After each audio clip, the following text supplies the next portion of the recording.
할렐루야! 할렐루야! 살아계신 하나님은 오늘도 어김없이 거룩한 주의 날 아버지 전에 나와 영과 진리로 예배드리는 우리 모두에게 한량없는 은혜와 사랑과 은총이 함께하는 귀하고 복된 은혜의 시간 될 줄로 믿습니다. 성령님 오늘도 말씀하시고 깨닫는 지혜의 영을 부어주셔서 이 마지막 때에 하나님의 크신 은혜를 공급받는 복된 시간이 되기를 축복합니다. 성경의 핵심은 주님의 재림입니다. 성경에 기록된 예언의 말씀들은 다 이루어졌습니다. 그러나 아직 성취되지 않는 사건이 몇 가지 있는데 그 중에 하나가 바로 예수님의 재림입니다. 주의 재림은 아직 이루어지지 않았고 또 머지않아 반드시 성취될 사건입니다. 그렇기 때문에 예수님의 재림은 여러분이 가지고 있는 성경에서 가장 중요한 사건이면 틀림없습니다. 우리가 보는 성경 66권 중에 가장 마지막 성경인 요한계시록을 마무리하시면서 예수님은 이렇게 말씀하셨습니다. 22장 29절 말씀인데요. 이것들을 정언하시니가 이르시되 내가 진실로 속히 오리라. 이 말씀은 성경의 결론과도 같은 말씀입니다. 성경의 핵심은 바로 예수님의 재림입니다. 요한복음 14장 2절로 3절을 보면 내가 너희를 위하여 거처를 예비하면 내가 다시 와서 너희를 내게로 영접하여 나 있는 곳에 너희도 있게 하리라 그랬습니다. 우리 주님께서 친히 하신 말씀입니다. 여기 중요한 단어는 다시 와서, 바로 이 말씀이 재림을 나타내고 있습니다. 우리 주님께서 천국에 우리의 처소를 예비하시고 반드시 때가 되면 다시 오신다고 분명히 약속하셨습니다. 히브리 10장 37절을 보면 잠시 잠깐 후면 오실 이가 오시리니 지체하지 아니하시리라. 여기서 말하는 오실 이는 바로 예수님의 재림을, 예수님을 말씀하고 있습니다. 그 예수님께서 잠시 잠깐 오면 오신다고 했습니다. 지체하지 아니하신다고 분명히 말씀했습니다. 주님의 재림을 준비하기 위해서 우리는 때를 분별할 줄 알아야 됩니다. 여러분, 우리가 사는 시대가 어떤 시대인가를 정확하게 분별할 수 있기를 바랍니다. 지금은 마음의 허리띠를 등에 메고 믿음 위에 굳게 서서 오직 예수님만 사모하며 살기로 결단해야 됩니다. 지금 우리가 살고 있는 이 시대가 바로 주님 오실 때가 가까웠다, 임박했다. 믿지 않는 사람까지도 말세라고, 마지막 때라고 혀를 차고 있습니다. 나라 안팎으로 일어나는 모든 사건과 이 지구촌에 불어닥친 여러 가지 상황의 징조들을 보면 때가 임박했음을 알 수 있습니다.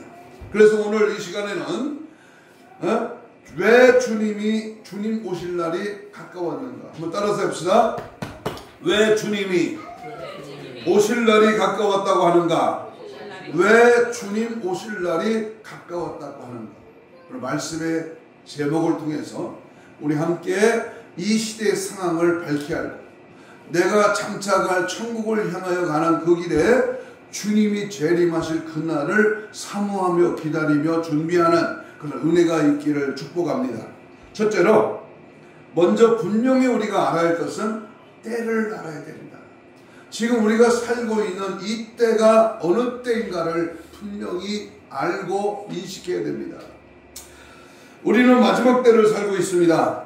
마지막 때를 살아가는 성도들은 귀하고 소중한 것이 몇 가지 있는데 그 중에 하나가 이 시대를 아는 것입니다. 이 대한민국에 돌아가는 시대를 알아야 되고 이 지구촌의 세계의 동향을 우리는 분명히 알아야 됩니다. 시기와 때를 아는 것은 믿음 생활하는 성도들에게 매우 중요한 문제입니다. 주님의 재림을 준비하는 것이 바로 때를 아는 것에서부터 시작되기 때문입니다. 에레미야 8장 9절에 보면 공중의 학은 그 정한 시기를 알고 산비둘기와 제비와 두루미는 그들이 올 때를 지키거늘 내 백성은 여호와의 규례를 알지 못하는도다 라고 에레미야 선지자가 단호하게 지적합니다. 여러분, 이들 짐승들 중에서 제비를 한번 보면 제비는 정확하게 4월 7일경에 이 나라에 옵니다. 그리고 10월 15일경에 다시 왔던 강남으로 돌아갑니다. 이 제비 새끼 하나만 봐더라도 그 때와 시기를 정확하게 알고 움직입니다. 성경에 뱀같이 지혜로워라 라는 말씀이 있습니다. 그 말씀을 세밀하게 관찰해 보면 뱀은 겨울잠을 자는 그러한 동물이기 때문에 그가 언제 땅에 들어가고 언제 나와야 시기를 지롭게 알고 있습니다. 또한 개구리나 곰이나 여러가지 겨울잠을 자는 짐승들은 때와 시기를 분별합니다. 두 번째 우리가 정확하게 알아야 할 것은 노아의 때와 롯의 때를 기억해야 합니다. 창세기 6장에는 하나님의 심판에 대한 말씀이 기록되어 있습니다. 하나님께서 사람의 죄악이 관영함을 보셨습니다. 마음의 생각이 항상 악한 뿐임을 보셨습니다. 그래서 창세기 6장 17절에 내가 홍수를 땅에 일으켜 무릇 생명의 기운이 있는 모든 육체를 천하에서 멸절하리니 땅에 있는 것들이 다 죽으리라 그랬습니다. 이 말씀을 우리 복음서에 누가복음 17장 27절에 주님이 하신 말씀은 노아가 방주에 들어가는 날까지 사람들이 먹고 마시고 장가들고 시집가더니 홍수가 나서 그들을 다 멸망시켰으며 라고 기록되어 있습니다. 하나님의 심판의 날이 닥쳐오는데도 사람들은 세상에 도취되어 세상을 즐기며 살아갔습니다. 그러나 노아의 가족은 아침부터 밤늦게까지 산에서 잣나무를 찍어다가 방주를 지었습니다. 어떻게 노아의 가족은 세상에 마음을 뺏기지 않고 100여 년 동안이나 방주를 지었습니까? 한결같이 방주를 지을 수 있었던 까닭은 때를 알았기 때문입니다. 하나님이 노아에게 이르시되 모든 혈육 있는 자의 포악함이 땅에 가득하므로 그 끝날이 내 앞에 이르렀으니 내가 그들을 땅과 함께 멸하리라 라고 단호하게 명령했습니다. 여러분, 지금은 심판의 때입니다. 사람들의 포악함이 땅에 가득 찼습니다. 세상 끝날이 다 되었습니다. 내가 이들을 하나도 남김없이 모두 멸절시킬 것이다. 그러니 너는 내 집을 위하여 방주를 지어라 명령했습니다. 방주를 지어라.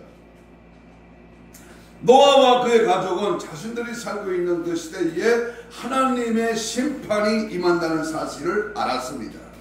그리고 그 심판이 임박했음을 믿었습니다. 그래서 그들은 심판에서 구원받기 위하여 방주를 지었기 때문에 구원을 받을 수가 있었습니다. 여러분, 우리도 노아의 가족처럼 우리가 살고 있는 시대가 어떤 시대인가를 정확하게 알아야 합니다. 주님의 재림과 하나님의 심판이 임박한 시대입니다. 정신을 차려야 합니다. 하나님께서는 그들의 악함과 음란함을 그냥 두지 않았습니다. 여러분, 우리 주위에 뉴스에 매스컴에 일어나는 이 세계 안팎에 일어나는 모든 사건의 그 빌미, 그 일어나는 사건의 그 요소는 바로 악함과 음란합니다. 우리 시대에 이 세상이 영원히 계속될 것처럼 생각하면서 세상에 도취되어 세상을 즐기며 살 때가 절대 아닙니다. 주님 다시 오실 날이 심히 가까웠습니다. 자, 그렇다면 무엇을 근거로 우리가 살고 있는 이 시대를 노아의 때, 롯의 때라고 할 수 있을까요? 이 시대를 예수님의 재림과 하나님의 심판이 임박한 시대라고 말할 수 있는 그 이유는 과연 무엇일까? 지금부터 네 가지를 말씀드립니다. 왜 주님이 오셔야만 하고 이 오실 때를 준비해야 되는가? 네 가지 사건을 말씀드립니다. 첫째는요, 미혹을 받지 말라. 갈멜산, 갈람산 네 제자들의 질문을 통해서 우리 시대를 분별할 수 있는 말씀을 주십니다. 마태복음 24장에 보면 주님께 나아가 제자들이 물어봅니다. 예수님, 어느 때에 이런 일이 있겠사오며 또 주의 임하심과 세상 끝에는 무슨 징조가 있습니까? 라고 질문합니다. 이들이 축복의 말씀을 듣고자 했습니까? 아니면 성공의 말씀, 출세의 말씀, 승리의 말씀을 듣고자 했습니다. 그런 육신적인 땅의 말씀이 아니라 세상 끝날에 대하여 듣고 싶어 했습니다. 예수님께서 이 땅에 오실 때에 이 땅에는 무슨 징조가 일어납니까? 그리고 세상 끝날, 세상이 마지막 때에 곧 말세에는 어떤 일들이 일어납니까? 이것이 제자들의 질문이요, 또한 오늘날 우리들의 질문입니다. 그러면 우리 주님의 명쾌한 대답은 첫째가 사람의 미혹을 조심하라. 뭘 조심하라? 사람의 미혹을 조심하라. 눈 감지 마세요. 사람의 미혹을 조심하라.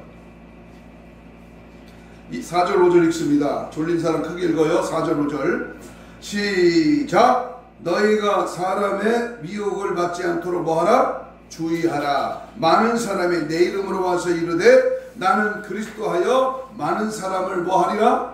미혹하리라. 이 미혹이라는 말, 미혹이 뭐요? 쉬운 말로, 애들 말로 꼬신다는 거예요. 꼬신다.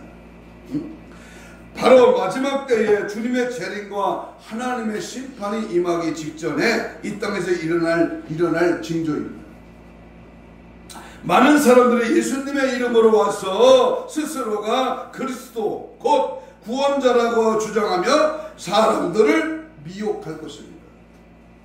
여러분, 이단들만 성도들을 미혹하는 것이 아닙니다. 목자들도 성도를 미혹합니다. 누가 미혹한다? 목자들도 성도를 미혹한다. 성경을 한번 찾아봅니다. 에레미야 50장 6절. 에레미야 50장 6절을 빨리 찾아봐요. 거기에 보면 아주 중요한 날카로운 에레미야의 선지자의 지적이 있습니다. 에레미야 몇 장? 50장 6절 시작. 내 백성은 잃어버린 양떼로다. 그 목자들이, 누가? 그 목자들이 그들을 곁길로 가게 하여 산으로 돌이키게 하였으므로 그들이 산에서 언덕으로 돌아다니며 쉴 곳을 잊었도다. 누가 양떼를 곁길로 끌고 갑니까? 오늘 본문에 보면 목자라고 말합니다. 목자들이 양떼를 어디로 끌고 가요? 곁길로 끌고 가고 있습니다. 목자의 옷을 입고 예수님의 이름으로 사역하는 자들이 양떼를 하나님의 길이 아닌 어디로? 곁길로 끌고 가는 것입니다. 이 얼마나 두렵고 얼마나 무서운 일입니까? 이들이 누구의 이름으로 사역합니까? 어떤 옷을 입었습니까? 겉으로 볼 때는 거룩한 주의 종 같습니다. 오직 예수님의 사상을 가진 목자들처럼 보입니다. 진실하고 정직한 척합니다. 그런데 이게 웬일입니까? 하나님께서 맡기신 양떼를 곁길로 끌고 갑니다. 곁길이 무엇입니까? 진리의 길에서 벗어난 길입니다. 하나님의 말씀에서 벗어난 길입니다. 목자는 양들이 주님 가신 길을 따라갈 수 있도록 주님의 길로 인도해야만 합니다. 그런데 미혹하는 목자들은 양떼를 하나님 앞으로 인도하는 것이 아니라 세상으로 끌고 갑니다.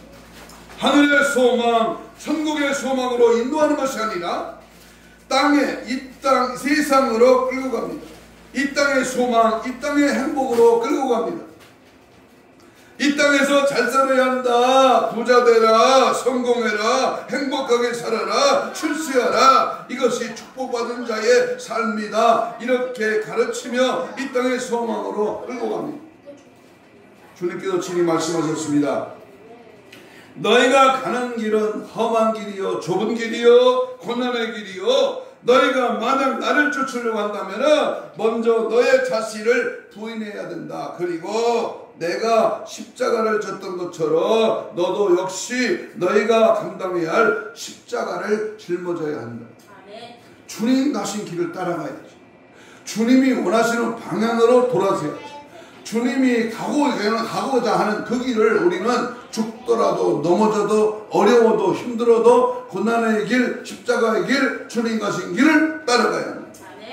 주님 가신 길, 십자가의 길, 외롭고 무거웠던 길, 골고다의 거친 언덕길, 주님 가신 길을 따라.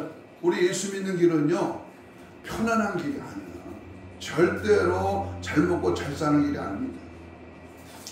예수 믿는 십자가의 길을 가면 주님이 잘 사게 하고, 예수님이 가신 그 길을 따라가면 우리는 성공이 있는 것이지, 성공을 위하여 하는 게 아니라 십자가를 바라보고 주님 가신 길을 따라가야 된다, 그 말입니다.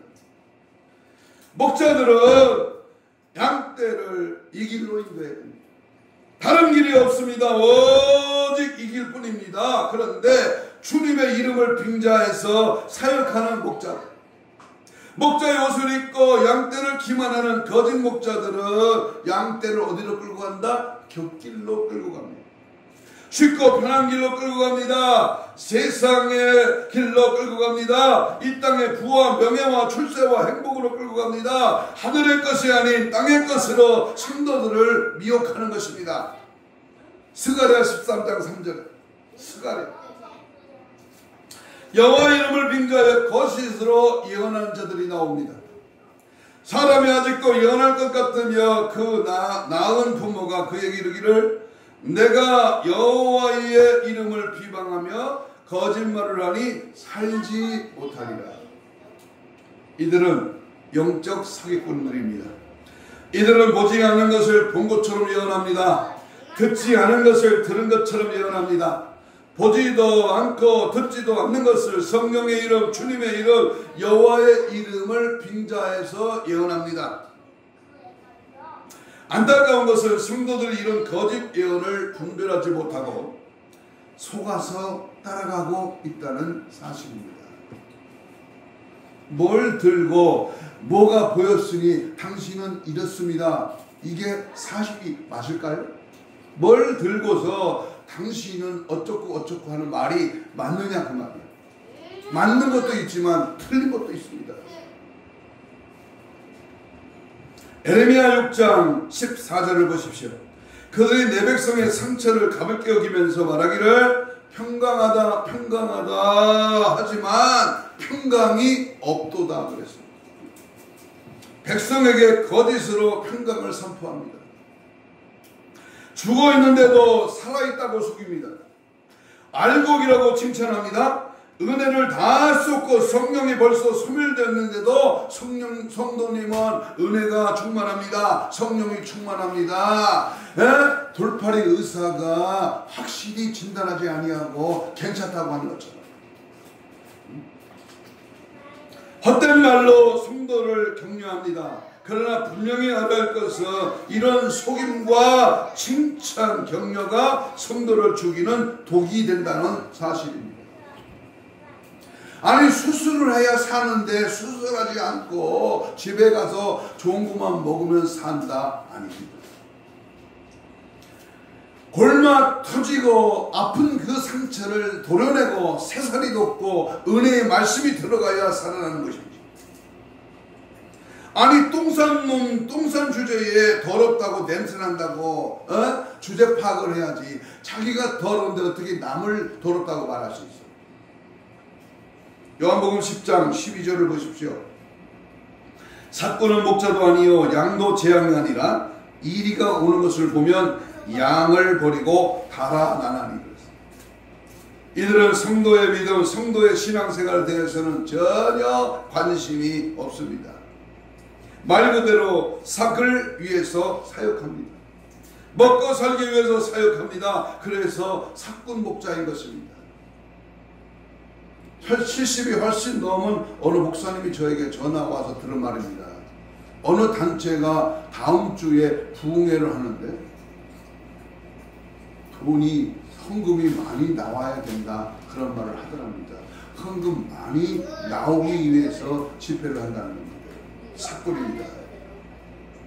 헌금이 아니고 기도원을 위해서, 교회를 위해서 집회를 하는 게 아니라 영혼을 살리기 위하여, 하나님을 바로 믿고 따라가기 위하여, 지옥 가는 자가 천국 가기 위하여 생명을 살리는 하나님의 말씀이 선포되는 그런 부흥회가 되어야 될 줄로 믿습니다. 그런데 누구의 이름으로 사역합니까? 그렇습니다. 주님의 이름으로 사역하고 목회합니다. 주님의 이름으로 설교합니다. 주님의 이름으로 하나님의 거룩한 일을 감당합니다. 성도들에 대한 사랑도 없이 성도들을 오로지 자신의 삭슬 위하여 이용하는 것, 이게 바로 성도들을 미혹하는 것입니다. 돈 때문에, 먹을 것 때문에, 살아가는 것 때문에 하나님의 영혼을 위한 것이 아니라 육신의 때를 위하여 한다면 이것은 거짓 사탄의 집단이 되고 마는 것입니다. 오늘 예수님이 오신다면 저 영혼은 어떻게 될까? 저 장로는, 저 권사는, 저 집사는 과연 믿음 생활 제대로 하고 있는 것일까? 저렇게 믿음 생활 하다가 예수님이 오시는 날 버림받지 않을까? 그래서 이를 갈고 술 피우는 일이 생기지는 않을까? 바로 이런 걱정을 전혀 하지 않는다는 것입니다. 그러나 이들은 여전히 주님의 이름으로 열심히 사역합니다. 무엇을 위한 사역입니까? 오직 자신의 삭슬을 위한 것입니다. 자신의 삭슬을 위해 성도들을 이용하는 것입니다. 사랑하는 여러분, 마태복음 24장 11절과 24절을 보십시오. 마태복음 24장 11절에 거짓 선지자가 많이 일어나 많은 사람을 미혹하게 하였습니다. 24절에 거짓 그리스도인들과 거짓 선지자들이 일어나 큰 표적과 기사를 보이어 할 수만 있으면 택하신 자들을 미혹하게 하리라.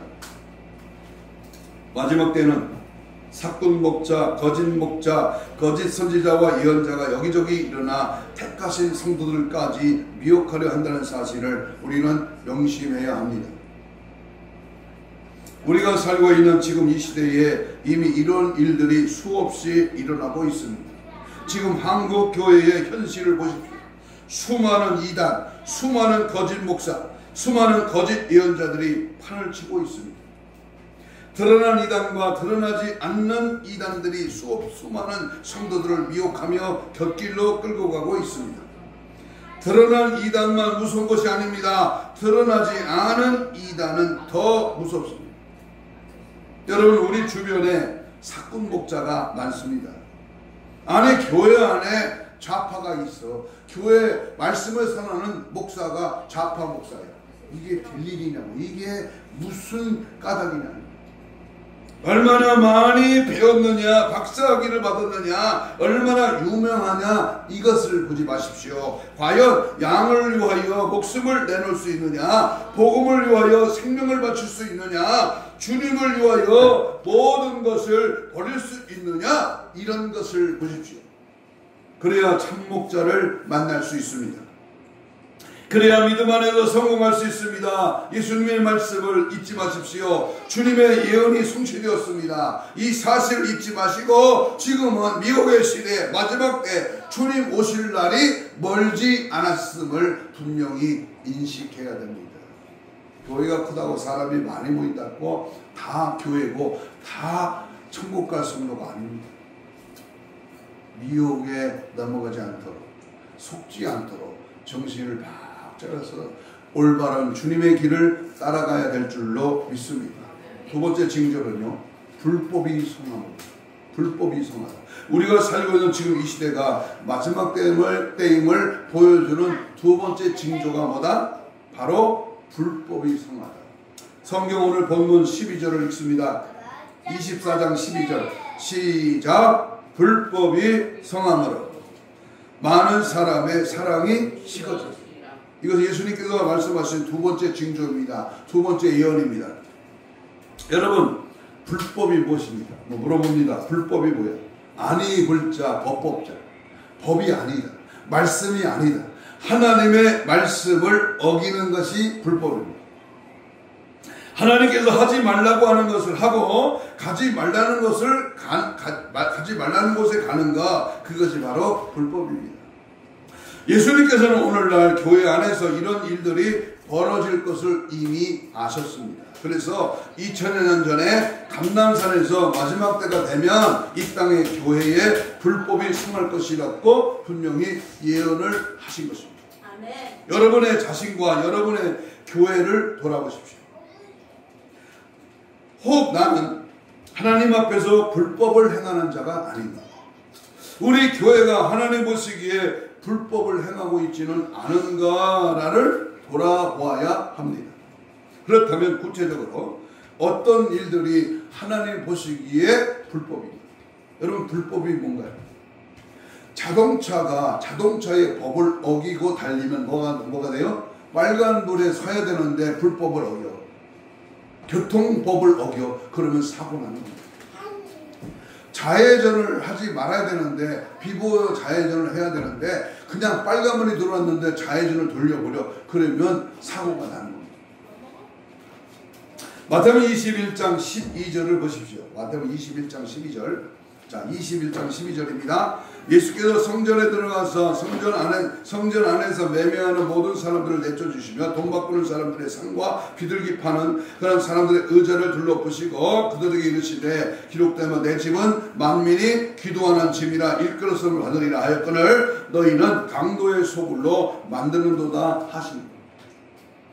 어제 오전에 킹 오브 킹이라는 그 애니메이션 영화를 우리 꼬마들과 함께 관람을 했습니다. 거기 보면 예수님이 상을 엎고 채찍을 때리며 제사장들에게 야단을 치는 그러한 장면을 지금 졸면서 봤지만 기억이 납니다. 여러분, 하나님의 거룩한 성전을 강도의 소굴로 만들어 놓았기 때문에 예수님이 하나님의 집에서 어떠한 이유, 어떠한 목적으로도 매매 행위를 해서는 안 됩니다. 그런데도 인간의 생각과 그럴듯한 논리를 내세워 계속해서 매매하는 교회가 있다면 하나님께서 그들에게 분노하시며 그들의 의자를 둘러 엎으실 것입니다. 하나님께서 하지 말라고 하시면 하지 마십시오. 가지 말라고 하시면 가지 마십시오. 그 말씀을 어기는 것, 그것이 바로 불법입니다. 마태복음 7장 23절에 그때에 내가 그들에게 밝히 말하되 내가 너희를 도무지 알지 못하니 이 불법을 행하는 자들아 내게서 떠나가라. 예수님께서 불법을 행하는 자들을 향하여 내게서 떠나가라 말씀했습니다. 주님 다시 오시는 날 불법을 행하는 자들이 어떻게 되겠습니까? 주님께서 그들을 용납하실까요? 결코 용납하지 아니하십니다. 아무리 목사님이 하자고 하더라도 하나님이 싫어하시는 일이라면 절대 해서는 안 됩니다. 아무리 성도들이 원한다고 해도 하나님의 말씀에 어긋나는 일이라면 결코 따라가면 안 됩니다. 이것이 바로 불법입니다. 그러니까 안타깝게도 이미 한국교회는 불법이 가득 찼습니다. 주님의 감난산 예언이 이루어졌습니다. 지금도 불법이 성한 마지막 시대입니다. 불법을 행한 자들아 나는 너를 도무지 알지 못한다. 아무리 불을 끌어내리는 번개불을 끌어내리는 능력이 있다 하시라도 하나님이 원하시는 말씀이 아니면, 법이 아니면 그게 불법이죠. 세 번째, 가증한 것이 거룩한 곳에 선 것을 보고. 오늘 본문 15절입니다. 24장 15절 읽습니다. 시작. 그러므로 너희가 선지자 다니엘에게 말한 바 멸망에 가증한 것이 거룩한 곳에 선 것을 보거든 읽는 자는 깨달으시죠. 바로 다니엘서 9장 24절로 27절의 말씀을 인용합니다. 다니엘서의 말씀을 깨닫는 것을 깨닫거든. 마태복음 24장 15절에 보면 예수님께서 마지막 때가 되면 멸망에 가증한 것이 거룩한 곳에 서는 것을 보게 될 것이라고 예언했습니다. 이것은 마지막 때가 일어날 세 번째 징조입니다. 여러분 깨달아야 합니다. 수천 년 전에 그리고 우리 주님께서 예언하신 이 말씀이 우리 시대에 이미 이루어졌습니다. 멸망에 가증한 것이 무엇입니까? 멸망에 가증한 것. 그게 바로 우상입니다. 우상. 사탄입니다. 마귀입니다. 이들을 섬기는 자들입니다. 거룩한 곳은 어디입니까? 하나님의 집, 교회입니다. 이사야 1장 21절에 보면 신실하던 성읍이 어찌하여 창기가 되었는고. 에레미야 49장 25절에 어찌하여 찬송의 성읍이 하나님의 즐거운 성읍이 버린 것이 되었느냐. 이사야 64장 10절에 주의 거룩한 성읍들이 광야가 되었으며 시온이 광야가 되었으며 예루살렘이 황폐하였나이다. 이사야 13장 22절에 그의 궁성에는 상냥이가 부르짖을 것이요 화려하던 궁정에는 들깨가 올 것이다. 하나님의 신실한 교회가 창기가 노는 곳이 되어버렸습니다. 하나님만을 찬양해야 할 찬송의 성읍에 우상을 찬양하는 노래를 부르게 하니 어찌 하나님께서 이런 교회에 임하시겠습니까? 성령 하나님께서 떠나버린 교회는 더 이상 성령의 역사가 일어나지 않습니다. 이런 단에서는 더 이상 생수가 흐르지 않습니다. 하나님의 집이 창기가 되고 하나님의 집이 들깨가 노는 광야가 될 것이다. 이 얼마나 두렵고 떨리는 말씀입니까? 하나님께서는 구약의 말씀을 통하여 마지막 때 하나님의 집이 이렇게 더럽혀지고 무너지게 될 것이라고 하는 예언을 하셨습니다. 신약시대에 와서도 예수님께서는 동일한 예언을 하셨습니다. 그리고 우리 시대에 이 예언의 말씀이 그대로 이루어졌습니다. 에레미야 5장 30절로 31절에 보면 이 땅에 무섭고 놀라운 일이 있도다. 선지자들은 거짓을 예언하며 제사장들은 자기 권력으로 다스리며 내 백성은 그것을 좋게 여기니 마지막에는 너희가 어찌하려느냐. 하나님의 단에 우상을 섬기는 자들을 세우는 것보다 더 기괴하고 놀라운 일이 있을 수 있을까요? 이것은 명백한 불법입니다. 하나님의 말씀을 정면으로 거역하는 것입니다. 하나님을 모독하고 멸시하는 것입니다. 때가 얼마 남지 않았습니다. 주님 오시기 전에, 더 늦기 전에 결단해야 됩니다. 주님 오시는 날 이를 갈며 술 피우는 불행한 성도가 되지 않으려면 하나님의 임재가 사라진 교회, 더 이상 성령의 역사가 일어나지 않는 무덤 같은 교회에서 빠져나와야 합니다. 그래야 살 수 있습니다. 영분들의 은사가 임하기를 축복합니다. 네 번째, 무화과 나무가 그 잎사귀를 내며. 마태복음 24장 오늘 32절 33절에 본문에 무화과 나무의 비유를 배우라. 그 가지가 연해지고 그 잎사귀를 내면 얼음이 가까운 줄을 아나니 이와 같이 너희도 이 모든 일을 보거든 인자가 가까이 곧 문 앞에 이런 줄을 알라. 우리 영성은 텃밭에 무화과 나무가 있습니다. 잎이 무성하고 열매가 제법 익어가고 있습니다. 아하, 여름이 되었구나. 무화과 나무를 보면 실제 영성은 텃밭에 일어난 현실을 보면 여름이 가까운 것을 우리는 분명히 알 수 있잖아요.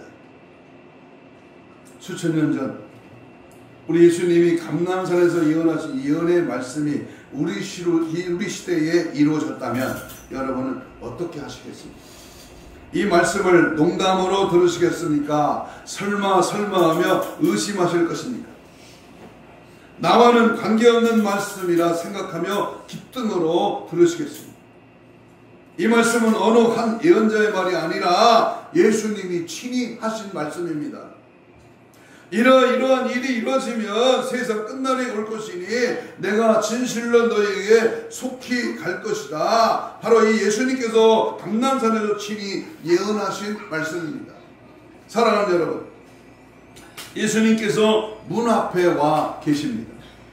이제 남은 것은 예수님께서 문을 열고 들어오시는 것 뿐입니다. 정신을 바짝 차리고 주님이 언제 문을 열고 들어오실지는 아무도 모릅니다. 오늘 밤에 오신다고 해서 이상할 것이 없습니다. 지금 이 순간에 문을 열고 들어오신다고 해도 우리는 주님을 영접할 준비가 되어 있어야 합니다. 때가 다 됐습니다. 깨어 예비하라고 하는 주님의 부탁을 마음 깊이 새기시고 곧 오실 주님을 단 한순간에도 잊지 말고 간절히 기다리고 준비해야 됩니다. 무화과나무의 잎을 봐라. 때가 됐다. 내가 문 앞에 왔다. 문을 열면 들어올 것이다. 오늘 주님이 우리에게 이 마지막 때를 무화과나무 비유해, 다시 말하면 이스라엘의 회복을 통하여 오시는 사건을 우리에게 말씀하고 계십니다. 자, 그러면 마지막으로 주님의 부탁입니다. 주님이 우리에게 당부하실 말씀, 오늘 세 가지를 주님이 우리에게 부탁의 당부의 말씀을 하셨는데요. 제가 저 김제에 가서 국제기도원에 집회할 때 이 말씀을 전했습니다. 주님의 부탁의 말씀, 주님의 당부의 말씀을 이 전라북도의 인생들아 알아들을지어다. 유튜브를 안 찍기 때문에 강하게 말씀을 했습니다. 그 첫 번째가 뭐냐? 그것은 예비하라, 준비하라. 주님이 가장 무엇을 먼저 부탁하셨느냐 하면 마태복음 24장 44절 말씀입니다. 같이 보겠습니다. 44절 시작. 이러므로 너희도 뭐하고 있으라? 예비하고 있으라. 생각지 않을 때에 인자가 오리라. 예비하고 있으라. 준비하고 있으라. 이것이 우리를 향한 주님의 간곡한 부탁의 말씀입니다. 왜 이런 부탁을 하셨습니까? 생각지 않는 날에 주님께서 오실 것이기 때문에 예비하라는 겁니다. 요한계시록 21장 2절을 보십시오. 또 내가 봄에 거룩한 성 예루살렘이 하나님께로부터 하늘에서 내려오니 그 예비할 것이 신부가 남편을 위하여 단장한 것 같더라. 신부가 남편을 위하여 단장한 것처럼 우리는 신랑 되신 예수님의 순결한 신부로 우리 자신을 예비해야 합니다. 구속을 쫓는 옛사람을 벗어버리고 우리의 심령이 새롭게 되어 새로운 사람으로 거듭나야 됩니다. 시기, 질투, 미움, 교만, 음란, 거짓 등 마음속에 더러운 모든 더러운 죄악을 말씀의 검으로 싹 잘라버리고 모든 단장품을 떼어내고 말씀으로 지은 거룩한 신부의 옷을 입을 것을 출애굽기 33장에서 말씀합니다. 날마다 육체의 정력을 십자가에 못 박고 예수님 앞으로 한 걸음 한 걸음 가까이 나가야 합니다. 포도원을 허물어뜨리는 마음속에 이 작은 여우를 때려잡아야 합니다. 마태복음 25장 10절을 보십시오. 저희가 살아간 동안에 신랑의 몸으로 예비하였던 자들은 함께 혼인잔치에 들어가고 문은 닫힌지라. 신랑이로다 오는 그 신랑이 오는 소리가 들려옵니다. 이 소리를 듣고 어떤 자들만 혼인잔치에 들어갔습니까? 기름 듬불을 예비하였던 자들만 들어갔습니다. 예비하지 않으면 들어갈 수가 없습니다. 그래서 주님께서 신부가 남편을 단장한 것처럼 예비하고 있으라고 부탁을 하신 것입니다. 준비 없이 어떻게 주님을 영접합니까? 이 말씀을 전할 때 저는 마음이 너무나 답답합니다. 우리 주님께서 새벽에 오실지 한밤에 오실지 아니면 저녁이나 한밤중에 오실는지 우리는 알지 못합니다. 그 누구도 그날과 그 시는 알지 못합니다. 만약에 오늘 밤에 주님 오신다면 여러분은 주님을 영접할 자신이 있습니까? 그래서 예비하라고, 신부단장하라고 간곡하게 부탁을 하고 있습니다. 언제 오시든지, 어느 때 오시든지, 어느 시간에 오시든지. 두 번째 주님의 부탁입니다. 그것은 깨어있어요. 42절입니다. 24장 42절.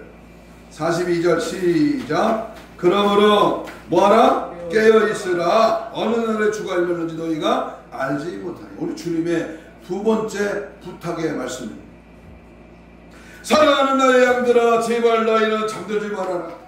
내가 너희에게 언제 갈지 모른다. 그러니까 아무리 힘들고 피곤하더라도 너희는 잠들어서 안 된다. 영적으로 깨어 있어야 한다. 깨어라, 깨어라, 깨어 있으라. 누가복음 12장 36절 같은 대목에 누가복음 기자는 이렇게 말합니다. 36절로 37절. 너희는 마치 그 주인이 혼인집에서 돌아와 문을 두드리면 곧 열어주고 기다리는 사람같이 되라. 주인이 와서 깨어있는 것을 보면 그 종들은 복이 있으리라. 주인이 와서 깨어있는 것을 보면 그 교회, 그 목사, 그 성도는 복이 있어요. 복권 당첨돼서 좋아하는 복이 아니고 세상에 땅 싸게 샀다가 아파도 들어와서 뻥튀기로 부자된 그런 복이 아니고, 그런 복, 시시한 복이 아니라 깨어서 주님 맞이할 수 있는, 주님을 맞이할 수 있는 그런 복입니다. 엄마가 타지 말래. 주인이 와서 깨어있는다. 왜 깨어있어야 하는가? 데살로니가 5장, 데살로니가전서 5장 4절에 형제들아 너희는 어둠에 있지 아니하며 그날이 도적같이 너희에게 임하지 못하리니. 깨어있는 자, 영적으로 잠들어 있지 않는 자에게는 우리 주님께서 도적같이 임하지 못한다고 말씀하십니다. 이 얼마나 중요한 말씀입니다. 주님을 향한 사랑의 마음, 다시 오실 주님을 간절히 기다리는 마음은 항상 깨어있어야 합니다. 영적으로 깨어있어야 합니다. 마가복음 14장 36절에 그가 호련히 와서 너희의 자는 것을 보지 않도록 하나. 사랑하는 나의 성도야, 내가 어느 날 갑자기 너에게 찾아갈 텐데, 내가 너를 찾아갈 때에 갔을 때에 나는 너의 자는 모습, 잠에 취해, 세상에 취해 드르렁 코고는 모습을 보고 있지 않구나. 그러니까 너는 깨어있으라. 내가 너에게 호련히 갈 것이다. 그러니 제발 깨어있으라. 깨어있어. 요한계시록 16장 15절 계시의 7복 중에 바로 이 다섯 번째 이 복은 내가 도둑같이 오리니 그러나 누구든지 깨어 자기 옷을 벌거벗고 다니지 아니하나 자기의 부끄러움을 보이지 않는 자가 복이. 깨어서 믿음의 옷을 지키십시오. 주님 다시 오시는 날 잠들어 있으면 우리는 버림받을 수밖에 없습니다. 부끄러운 일을 당하지 않는 복된 성도, 깨어있는 성도들이 되시기를 주님의 이름으로 축복합니다. 아멘. 마지막 결론입니다. 기다려라. 주님은 우리에게 당부하신 부탁의 말씀은 기다려라. 세 번째 부탁입니다. 기다려라. 내가 속히 갈 것이다. 세상의 모든 것은 다 변해도 내가 너에게 한 말은 결코 변하지 않는다. 내가 속히 간다고 했으니까 진실로 속히 갈 것이다. 이 말은 세상의 말도 사람의 말도 아닌 내 말이다. 그러니 믿고 기다려라. 내가 너에게 갈 때까지 바람나지 말고 나를 기다려라. 그러면 어떻게 하는 것이 기다립니까? 누가복음 12장 35절로 36절에 정확한 답이 있습니다. 허리에 띠를 띠고 등불을 켜고 서있어. 너희는 마치 그 주인이 혼인집에 들어와 문을 두드리면 문을 열어주려고 기다리는 사람과 같이 되리라. 여러분, 주인이 와서 문을 두드리면 어떻게 열어드려야 합니까? 즉시 곧 열어드려야 합니다. 조금도 지체하면 안 됩니다. 너희가 모든 은사에 부족함이 없이 우리 주 예수 그리스도의 나타나심을 기다려라. 예? 고린도전서 1장 17절, 1장 7절. 기다리는 것은 쉬운 일만은 아닙니다.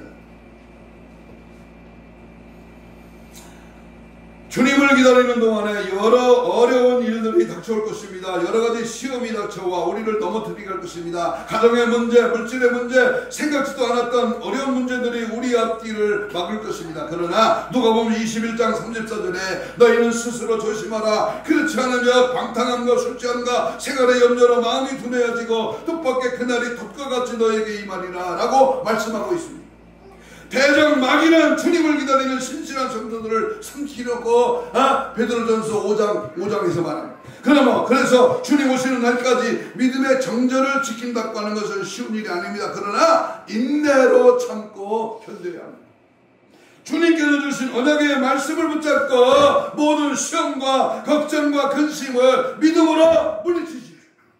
깨어난심하러 다시 오실 신랑 예수님을 기다리십시오. 낮에나 밤에나 눈물 머금고 주님 오시기만 기다립니다.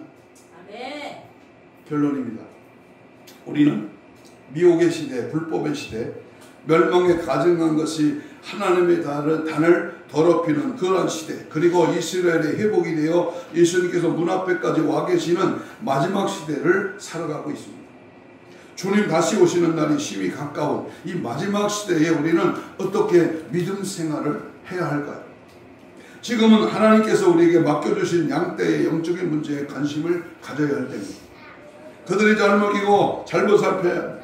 그래서 맡겨주신 양들을 주님 다시 오시는 날 신랑 예수님을 영접할 수 있는 주님의 거룩한 신부로 만드는 것, 지금은 주님의 재림이 임박한 마지막 시대 주님 감난선의 예언을 잊지 마. 이런 일들이 일어나는 것을 보고도 너희 주가 곧 문 앞에 이른 줄을 알라. 이 주님 오심을 알리는 징조들이 모두 일어났고 마지막 예언들이 성취되었습니다. 어제 출국에서 돌아간 무슨 탄 대사요? 그 대사가 하는 그 설교를 가만히 들어봤어요. 은평교에서 하는 설교. 그분이요 정확하게 말하더라고요. 그리고 한국의 동향을 정확하게 지적하고 십몇 년 만에 무슨 댐에서 발견된 그 시체를 보고 그분은 정확하게 알고 있더라고요. 여러분, 감춰진 비밀, 숨겨진 사건, 모든 것은요 하나님이 알고 계십니다. 깨어있는 종들은 바로 분별합니다. 오늘 저는 말씀을 닫으면서 이 주님이 오시는 이 징조를 우리 깊이 기억하면서 꼭 기억해야 될 것은 이스라엘의 회복. 무화과 나무가 오래전에 잎사귀를 내더니 무성해졌습니다. 많은 유대인들이 예수님이 메시아로 영접하고 주님이 곧 오신다고 소리를 높여 외치고 있습니다. 회복의 여름이 온 것입니다. 이제 곧 여름이 지나면 가을이 옵니다. 추수의 계절이 올 것입니다. 여기서 말하는 추수는 곧 심판을 말하고 있습니다. 우리는 슬기로운 5 처녀의 처녀처럼 심판이 아닌 혼인잔치에 들어가야 됩니다. 이를 위해서는 주님의 간절한 부탁의 말씀을 신비에 새기고 한순간도 잊어서는 안 됩니다. 깨어 예비함으로 주님 다시 오시는 그날 신랑 예수님과 함께 어린 양 혼인잔치에 참여하는 게 아니라 청함을 받을 수 있는, 그래서 복된 성도로서 내가 언제 죽을지 언제 어떤 일이 일어날지 아무도 모릅니다. 그러나 항상 예비하라, 깨어있으라, 준비하라, 주님 다시 오심을 기다리라, 주님의 당부의 말씀을 붙들고 마지막 때 돌아가는 이 징조의 사건을 우리가 눈여겨보면서 믿음으로 승리하는 저와 여러분이 되시기를 주님의 이름으로 축복합니다. 축복합니다. 아멘. 이 시간 주여 삼창하며 통성으로 이렇게 기도합니다. 주님이 갑자기 불원불식간에 오신다면 과연 맞이할 수 있는 자가 몇 명이나 되겠습니까? 슬기는 5 처녀로 성령의 기름 덮고를 항상 준비되게 하옵소서. 성령의 불같은 역사는 날마다 각자의 심령에 충만하게 하옵소서. 원수 사탄 마귀 귀신에게 싸워 물리쳐 박살내 파쇄 날지어다 떠날지어다 데려가여 승리하게 하여 하여 주옵소서. 죽지 말라 미혹당하지 않도록 말씀에 분별할 수 있는 지혜의 영을 부어주소서. 마지막 날마다 시대의 징조를 바로하라. 깨어있는 신랑 예수 맞이할 수 있는 거룩한 신부 단장으로 무장되게 하옵소서. 주여 3차 2, 3분 기도합니다. 주여 주여 주여 깨어있으라 깨어있으라. 주님 기다리라 다시 온다. 주님의 마지막 강구의 말씀을 보여잡고 믿음으로 말씀으로 성령으로 충만하기를 원합니다. 시대의 징조의 흐름이 다 이루어졌습니다. 아버지 하나님 어찌할까 눈물 뿌려 회개하며 주님 맞이할 신부단장으로 보장되기를 원합니다. 말씀에 입각하여 믿음 안에 분별력을 주시고 지혜를 부어주셔서 하나님 속지 말라 미혹되지 말라 세상 화형에 아버지여 살지 말라. 영적으로 부유하여 영적으로 깨어있어 영적인 눈을 들고 영적인 길을 열고 영적으로 준비하여 하나님의 거룩한 영으로 충만하게 채워지게 하시고 주님 다시 오심을 준비하고 기다리며 깨어있어 믿음 지켜 말씀 따라가 성령 충만하여 시대의 징조를 바로 알기를 원합니다. 성령의 이름 덕분을 준비하라. 슬기로운 다섯천하가 되기를 원합니다. 깨어있으라 깨어있으라 정신 차려라. 믿음의 말씀을 붙들고 늘 깨어 기도하게 하시고 말씀을 붙들고 분별력을 주시고 은혜의 성령이 이끌림 당하라. 하나님의 사랑 되게 하여 주시옵소서. 가슴에 손을 댑니다. 아픈 자는 병 부위에 손을 얹습니다. 예수님 고맙습니다. 이 시간 주의 말씀을 믿고 피 묻은 손을 대신 얹었습니다. 하나님 이 시간 우리의 신비에 성령의 불로 역사하여 주시되 우리의 신혼신을 강건케 하시고 영적으로 육적으로 혼적으로 마음적으로 들어있는 질병의 세례가 예수 이름으로 다 깨끗한 받을 지어다. 힘줄과 근육과 세포와 조직과 마디와 연골과 피부는 정상으로 회복될 지어다. 채찍에 맞음으로 나음을 입은 주여 손을 얹어줘 나으리라 하신 주여 오늘도 믿음의 손을 얹었사오니 하나님의 말씀이 그대로 이루어질 지어다. 모든 질병의 세는 떠나갈 지어다. 원수먹이 섰던 귀신은 예수 이름 앞에 물러갈 지어다. 오늘 우리의 신앙에 우리의 재림의 신앙을 부디게 하는 안수막이 섰던 귀신아 다시 한번 내가 예수 이름을 명하노니 떠나갈 지어다. 떠나가라 떠나가 떠나가 떠나가 떠나가 떠나가 떠나가 떠나가